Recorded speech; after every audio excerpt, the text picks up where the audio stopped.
Hello students, welcome you all to EduVentures Learning. Today we are going to discuss about a very important topic, that is conservation of forest. So deforestation जो है वो तो हमारे लिए एक बहुत major concern है, बहुत ज़्यादा प्रॉब्लमेटिक थिंग है जो हमारे नेचर में हो रहा है, और उसके बचाव के लिए, उससे सेफ होने के लिए what we can do is conservation of forest. बहुत ज़रूरी है, क्योंकि अगर फॉरेस्ट है तो एनिमल्स हैं, बर्ड्स हैं, हम लोग हैं। अगर फॉरेस्ट नहीं है, ट्रीज़ नहीं है, तो हमारी लाइफ भी बहुत ज़्यादा प्रॉब्लमेटिक और बहुत ज़्यादा डिपेंडेबल हो सकती है। ये सारा चीज़ हो उसके पहले फॉरेस्ट को कंजर्व कर लेना एक बेटर ऑप्शन है। The maintenance and upkeep of forest is called forest conservation. किसी भी जगह पे जहाँ पे बहुत सारे ट्रीज़ हैं उसे हम फॉरेस्ट कहते हैं, और वैसी जगहों का मेंटेन करके रखना, मेंटेनेंस रखना, अपकीप रखना, वहाँ पे सब ठीक है या नहीं, उन चीज़ों को चेक करते रहना, इसे कहते हैं हम फॉरेस्ट कंजर्वेशन। एक लाइन की डेफिनेशन है पर बहुत बहुत हेल्पफुल है। The following steps should be undertaken to conserve them. कुछ ऐसे स्टेप्स हमने यहाँ पे इंक्लूड किए हैं जो कि फॉरेस्ट को कंजर्व करने में हमारी हेल्प कर सकते हैं। जैसे कि massive afforestation work should be undertaken to cover large areas of land with appropriate trees. Massive afforestation, जैसे डिफॉरेस्टेशन का मतलब होता है पेड़ों को काट देना या वहाँ पे फिर से नए ट्रीज नहीं आने देना, वैसे ही अफॉरेस्टेशन का मतलब होता है फिर से जंगल में पेड़ उगाना। ठीक है, तो हर चीज़ नेचुरली नहीं हो सकती, कई सारी ऐसी चीज़ें होती हैं जिसको अगर ह्यूमंस ने बेकार किया है, ख़राब किया है, तो ह्यूमंस का ही काम है कि उसे ठीक भी करे। तो अफॉरेस्टेशन एक ऐसा प्रोसेस है जो कि डिफॉरेस्टेशन का जस्ट ऑपोजिट है।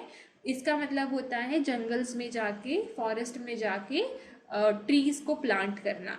तो मैसिव का मतलब होता है बहुत ह्यूज क्वांटिटी में, बहुत बड़े क्वांटिटी में अफॉरेस्टेशन का काम करने की बहुत ज़्यादा ज़रूरत है, जो कि बहुत बड़े एरिया ऑफ लैंड को कवर करे, और वहाँ पे जो ट्रीज़ लगाएं वो अप्रोप्रिएटली लगाएं, अच्छे ट्रीज़ लगाएं जो कि आगे चल के बढ़ सके।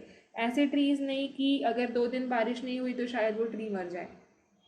ठीक है, तो आपको ट्रीज़ लगानी ही नहीं है, अच्छी ट्रीज़ लगानी है, अच्छी ब्रीड की, अच्छी क्वालिटी की, और साथ ही साथ उनका प्रॉपर केयर भी करना है।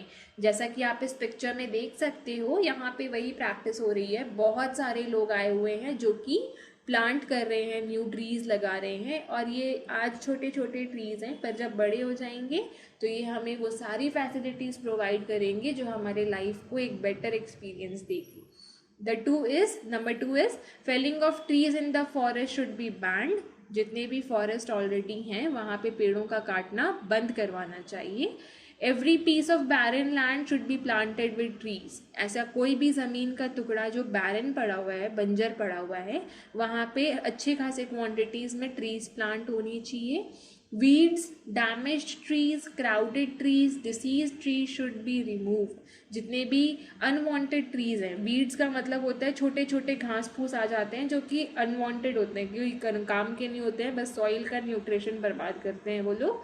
तो वैसे प्लांट्स, डैमेज ट्रीज जो कि ख़राब हो चुकी हैं, क्राउडेड ट्रीज जो कि बहुत ज़्यादा आसपास हैं लेकिन उनको प्रॉपर न्यूट्रिशन नहीं मिल पा रहा है, डिसीज ट्रीज जिनमें कुछ कीड़े मकोड़े लग गए हैं, उस तरह की पेड़ों को हटाना और उनकी जगह पे अच्छी ट्रीज लगाना। Forest fire must be prevented. जंगल में आग लग जाना बहुत ही ज़्यादा डेंजरस थिंग है, बहुत ही ज़्यादा पोल्यूशन होती है इससे, बहुत सारे एनिमल्स मर जाते हैं, आसपास के लोगों को अस्थमा प्रॉब्लम्स हो सकती है जिनका घर जंगल के पास है। वो जंगल जो उन्हें प्योरेस्ट ऑक्सीजन दे रहा होता है वो अब कार्बन डाइऑक्साइड का घर बन चुका होता है, क्योंकि वहाँ पे फॉरेस्ट फायर्स जो हैं, अभी रिसेंटली हमने बहुत जगह के बारे में सुनी है, अमेज़ॉन फॉरेस्ट में फायर लग गई थी। ठीक है, हालांकि उसको बुझाने के लिए नेचुरली बारिश ही हुई, लेकिन फॉरेस्ट में जब फायर लगती है वो बहुत ज़्यादा डेंजरस हो सकती है, तो उसे प्रिवेंट करें, जिससे फॉरेस्ट फायर नहीं लगेगी तो ट्रीज़ बर्बाद नहीं होंगे, वाइल्ड लाइफ बर्बाद नहीं होंगे। Forest nursery should be established on a large scale. ऐसे नर्सरीज जहाँ पे वैसे प्लांट्स को टेकन केयर लिया जाए जिनको एक्चुअली बहुत केयर की ज़रूरत होती है, तो नर्सरीज वैसे प्लेस हैं जहाँ पे ट्रीज़ का, छोटे छोटे सैपलिंग्स का बहुत अच्छे से केयर किया जाता है। तो उन फॉरेस्ट नर्सरीज़ का इस्टेब्लिशमेंट होना चाहिए, बनना चाहिए लार्ज स्केल में, बड़े बड़े नर्सरीज़ बने, ताकि वहाँ पे ज़्यादा से ज़्यादा सैपलिंग्स का ख्याल रखा जा सके।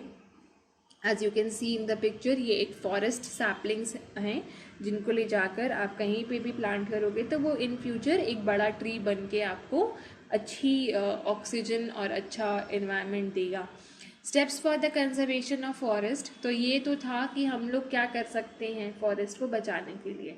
अब है हमारे पास कि अगर फॉरेस्ट ऑलरेडी हैं तो उनको कंजर्व कैसे किया जाए। जो फॉरेस्ट हमारे पास हैं उनको भी अगर हम लोग आज बचा के रख लेना तो हमारे लिए काफ़ी अच्छा हो जाएगा, क्योंकि दुनिया में ऐसे बहुत सारे लोग हैं जो लोग अननेसेसरीली वुड कट कर रहे हैं। तो the people living in cities, villages and forest etcetera, वो सारे लोग जो कि सिटीज़, विलेजेस और फॉरेस्ट में रहते हैं, must be educated about the importance of forest. सभी को, हर किसी को, हर एक बच्चे, हर एक बूढ़े, हर एक इंसान को इस बारे में एजुकेशन दिया जाए कि इम्पोर्टेंस कितनी है फॉरेस्ट की। जितने भी गवर्नमेंट स्कूल्स हैं, नॉन गवर्नमेंट स्कूल्स हैं, एजेंसीज़ हैं, वो सभी लोग जाकर लोगों को बताएं कि फॉरेस्ट का होना उनके लाइफ में कितना ज़्यादा इम्पॉर्टेंट है। As a matter of fact, people must realize that cutting a tree is a crime. उनको पता होना चाहिए, लोगों को पता होना चाहिए कि एक अच्छे खासे जीवित पेड़ को काटना एक क्राइम है और ये एक ह्यूमन बीइंग को मारने के जितना बराबर है। अगर आप एक अच्छा हेल्दी ट्री कट करते हो, दैट मीन्स आप एक ह्यूमन बीइंग को मार रहे हो। इतना ही बड़ा क्राइम है एक पेड़ को कट करना भी। तो ये लोगों को बताना बहुत ज़्यादा ज़रूरी है। कई बार तो ऐसा होता है लोग जानते बूझते गलती करते हैं, कुछ लोग होते हैं जिनको नहीं पता है, मिस्टेकनली उनसे वो गलतियां हो जाती है।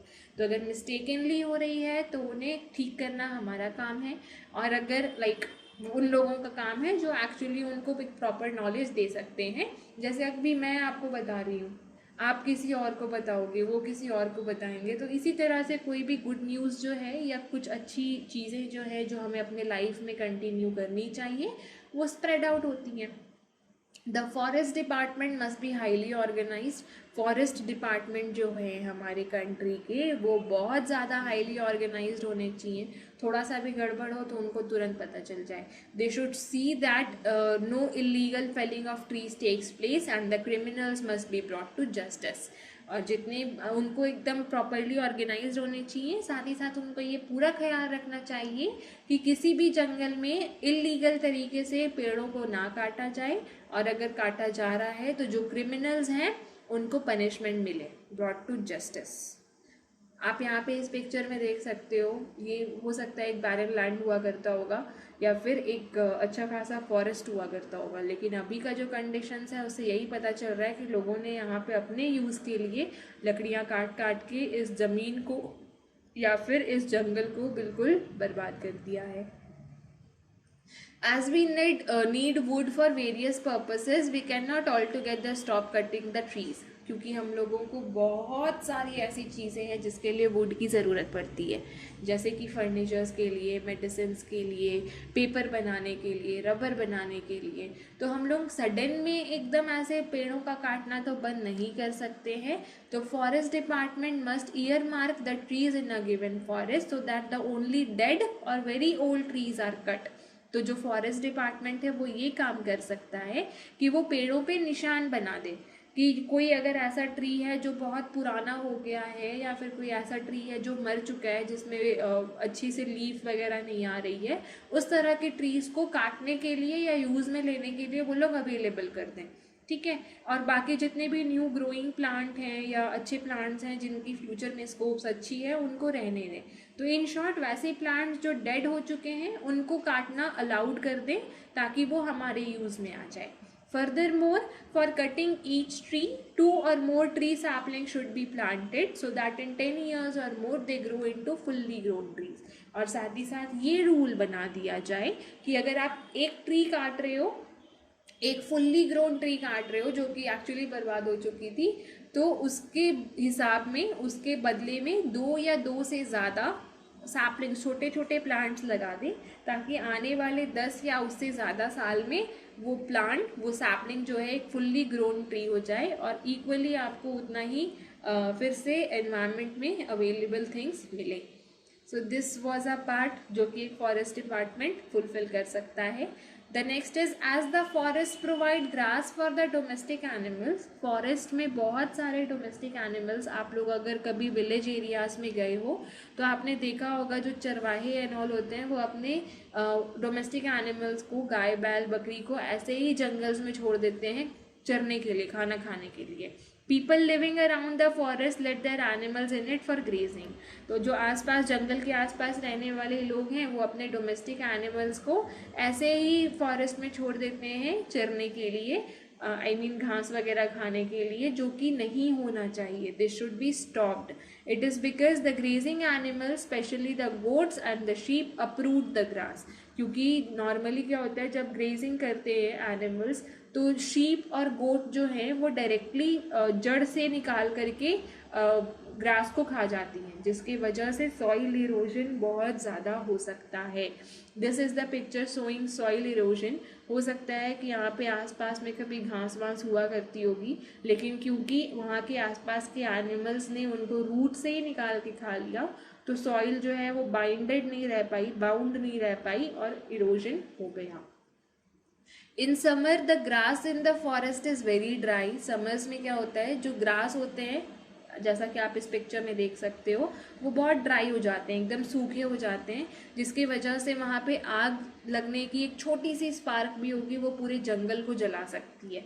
Thus the people living in the forest must be taught not to leave uncovered fire और थ्रो बट्स और बर्निंग सिगरेट्स और bidis carelessly in the dry grass. तो इसीलिए जो लोग फॉरेस्ट में रहते हैं या फॉरेस्ट के आसपास रहते हैं, उनको ये बताया जाए कि आप जब भी जंगल में कुछ काम कर रहे हो तो इस तरह से करो ताकि वहाँ पे कोई भी फायर का टुकड़ा या फायर क्रिएट करने वाला कोई भी चीज़, जैसे बर्निंग सिगरेट हो, बीड़ी हो, या अगर आप वहाँ पे जंगल में पिकनिक वगैरह करने जा रहे हो तो वैसी जगहों पे आग को बिल्कुल भी, फायर को बिल्कुल भी अनकवर्ड ना छोड़ें। एनी काइंड ऑफ छोटा सा भी छोटा स्पार्क जो है वो पूरे जंगल में फायर क्रिएट कर सकता है, क्योंकि वहाँ की जो ग्रास है वो बिल्कुल ड्राई है, वहाँ पे पानी नहीं है, तो छोटी सी स्पार्क भी पूरा फायर क्रिएट कर सकती है। Any forest fire leads to large economic loss and makes the land infertile. और एक बार जब किसी फायर में, जंगल में आग लग जाती है तो वो जगह जो है काफ़ी लंबे समय के लिए इनफर्टाइल हो जाती है, और साथ ही साथ हमारा बहुत ज़्यादा इकोनॉमिक लॉस भी होता है। इकोनॉमिक लॉस हो रहा है क्योंकि ट्रीज जल जा रहे हैं हमारे, ठीक है, साथ ही साथ जो जंगल में एनिमल्स रहते हैं वो भी मर जाते हैं, तो हर तरह से हमारे लिए लॉस ही है। हमारा थोड़ा सा केयरफुल होना इन सारी चीज़ों से हमें बचा सकता है। The next is, timber wood should be used only where it is absolutely necessary. timber wood उन्हीं जगहों पे यूज़ होना चाहिए जहाँ पे ये बहुत ज़्यादा नेसेसरी है। फॉर एग्जाम्पल, डोर्स बनाने के लिए, विंडोज़ बनाने के लिए, चेयर्स एंड टेबल्स बनाने के लिए हम लोग इन जगहों पे वुड की जगह प्लास्टिक का यूज़ भी कर सकते हैं। जैसा कि आपको इस पिक्चर में देख रहा है, इस पर्टिकुलर सिनारियो में ऐसी बहुत सारी प्लेसेस हैं जहाँ पे वुड का यूज़ हुआ है, और ऐसी बहुत सारी प्लेसेस हैं जहाँ पे वुड की जगह प्लास्टिक की चेयर्स को रिप्लेस किया गया है। In order to reduce deforestation reduce करने के लिए the cleared forest land should be replanted with fast growing grass and bamboos. तो जिस जगह पे डिफॉरेस्टेशन ऑलरेडी हो गई है वहाँ पे ऐसी जगह जितनी भी है वहाँ पे कुछ ऐसे प्लांट लगाए जाएं, कुछ ऐसे ट्रीज और बैम्बूज लगा जाएं जो कि बहुत फास्ट ग्रो करते हैं, तो इससे हमें बहुत ज़्यादा टाइम के लिए न्यू ट्रीज का वेट नहीं करना पड़ेगा। This will meet future requirements of paper industry. ये जो पेपर इंडस्ट्री के जो फ्यूचर रिक्वायरमेंट्स हैं उनमें भी हेल्प करेगी। Even the old cotton cloth should be collected. जितने भी पुराने कॉटन के क्लोथ्स हैं उनको रिकलेक्ट किया जाए and send to paper mills for making pulp and the paper. तो पुराने जितने भी कॉटन क्लोथ्स हैं उनसे भी पेपर मिल्स का काम चल सकता है, पुराने पल्प बन सकते हैं, पेपर बन सकते हैं, जिससे कि प्लांट्स को काटना हमें कम पड़ेगा। So these are the things जो कि आप एक्चुअली प्रैक्टिस अपने डेली लाइफ में कर सकते हो डिफॉरेस्टेशन से बचने के लिए या फिर इस तरह की चीज़ों से बचने के लिए जो कि आपको बहुत हार्मफुली इफ़ेक्ट करती है। और इन सब में सबसे बड़ा चीज़ तो ये है कि आप कोई भी ट्री से मिलने वाली चीज़ों को मिसयूज़ ना करें, पहला चीज़। दूसरा, जितना ज़्यादा हो सके उतना ज़्यादा प्लांट करें, ट्रीज़ को ज़्यादा से ज़्यादा प्लांट करें, आपके लिए ही बेटर है, आपको ही फ्रेश ऑक्सीजन मिलेगी, आपको ही गुड क्वालिटी ऑफ पेपर और ट्रीज़ और रबर्स वगैरह मिल सकती हैं। तो इन सारी चीज़ों का आप खुद तो टेक केयर करो ही, साथ ही साथ ये सारी चीज़ें अपने आसपास के लोगों में भी स्प्रेड करो। आपको चांस मिला है टू लर्न दीज थिंग्स, हो सकता है उन्हें ना मिला हो, तो आप उनको भी बताओ और उनको भी प्रेज करो, उनको भी मोटिवेट करो कि वो ये सारी प्रैक्टिसेस जो हैं अपनी लाइफ में करें और एक हेल्दी लिविंग गेन कर सकें। Thank you so much for watching the video.